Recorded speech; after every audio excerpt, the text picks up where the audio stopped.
So, all eyes now on Gareth Southgate, with speculation mounting about his future with England. Of course, his reign was the focus of the critically acclaimed play Dear England, which was written by the playwright James Graham and stars Joseph Fiennes as the England manager.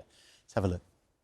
Dear England, I can't possibly hope to speak for an entire country, but I would like to share a few things with you as we begin this journey.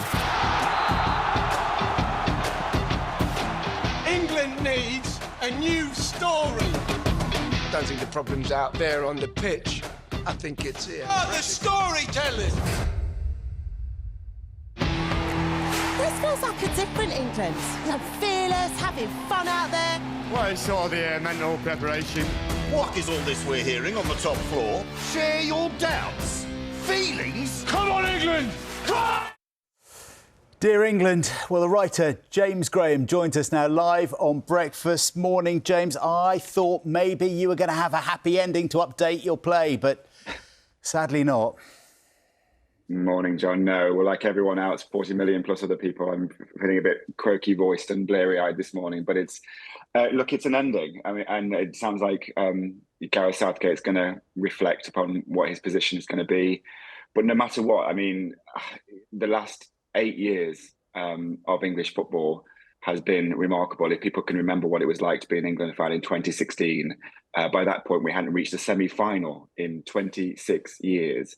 And here we are, we've reached 3 in the men's football team in the past 6. So something has happened that has been completely transformative.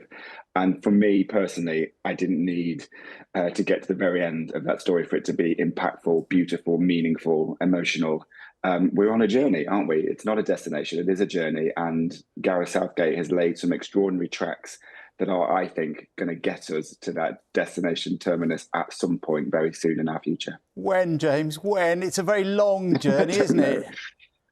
I know. Well, so 26 is the next tournament, the World Cup in America. So that will be 60 years since our single men's win, which at that point you start to realise, well, so if you were an adult in 1966, basically you're 78 years old at this point. So it's the lifespan of most people that this hasn't happened, this wait. I suppose I slightly suspect that we have to stop thinking of it in terms of a wait. We are going to eventually have to learn as England fans to enjoy that journey and to get joy from it. Because if we don't get joy from it, then what is the point of sport? What is the point of putting ourselves through this every time? The hero of the play, of course, is Gareth Southgate, and it goes back to 96 and his failed penalty, and then they sort of figure in a drama or particularly a sports story. He's the unlikely hero. He's the underdog. No one really thought he would stay the course. And actually, as we know now, he's reached his 100th game and been one of the longest serving managers in the history of the sport. And I think also because he presents himself as a non-traditional footballing manager figure. He's a self-confessed introvert. He's quite shy. He's very cerebral. He's quite soft, possibly. Not that knock the doors off the hinges kind of traditionally masculine, loud football culture that we had expected and got used to in this country.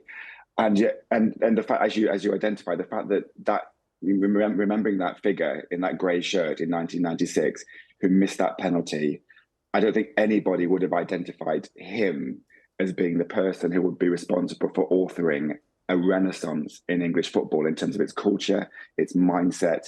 It just feels, I know it feels bad this morning, but it feels different now being an England fan than it did in those, in the early noughties and the 2010s. It just feels better. So I think that's what inspires me. He is not what you would consider to be a normal protagonist warrior figure. He's softer and quieter than that, but he's done something really loud and really epic. You've been kind of inside his head, writing the character for the play. What would you expect him to do now? Do you think he's going to hang around and wait for the World Cup, or is that it for him, do you think? I think the most important thing that's going to determine that is not going to be one night in Berlin last night. I think it was probably one night in Cologne a few weeks ago. We remember those images when we just drawn against Slovenia. We got through the group, we won the group. But that image of him walking towards the stands and his fans booing him, some people even throwing cups at him, in a typical Gareth Southgate way, he stood there and took it. He's never one to avoid anything. He always calls out the difficult thing in front of him. But I wonder if that has indicated to him now that it's just a bit too much, and he probably doesn't want to emotionally put himself through that. I don't know. I mean, he may think it's so close now, a second final in his career, that he just wants to steer it across the line, and that might be really, really tempting, especially with the new talent we've got coming through. I suspect that possibly it's all been a bit much this tournament, and he'll be satisfied of how far he's got the team. And James, very quickly, I know the play's going to be on the BBC and it's going on tour. Are you going to change it to reflect the Euros?